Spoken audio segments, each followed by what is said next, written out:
Сайн бацгаана уу? Эрдэнэсийн эрэл багийн бэлтгэсэн Есүстэй хамт дахин эхлүүлээ 31 өдрийн подкастыг та сонсож байна.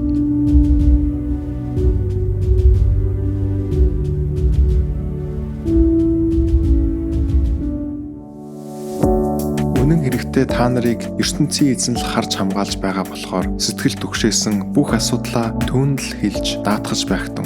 1-р Петр 5:7. Петр энэ загталтаа Христэд итгэх итгэлээсээ болоод хавчигдан зовж байгаа хүмүүст хандаж бичсэн байдаг. Сэтгэл түгшээсэн бүх асуудлаа түүнд л хэлж даатгаж бай.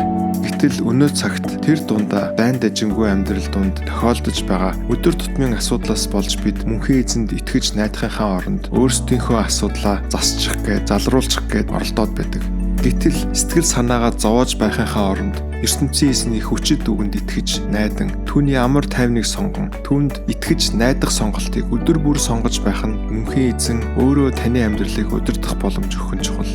Та өнөөдөр мөнхийн эзэнд асуудлаа хэлж найдаж чадаж байна уу? Аль эсвэл та өөрөө асуудлаа шийдэх гээд оролдоод байна уу? Мөнхийн эзэнтэй ярьцгаая. Мөнхийн эзэн минь ээ, бид амьдралдаа гарч байгаа асуудал бэрхшээл болгондоо санаа зовсноороо танаасаа уламл холдоод байна. Тандаа итгэж найдаж, тандаа нээлттэй бүх асуудлаа хэлж, даатгаж сурахад минь туслаач. Бүх санаа зовнилоо зөвхөн танд л өгч байна. Энэ бүхнийг Иесусийн нэрээр гуйлаа.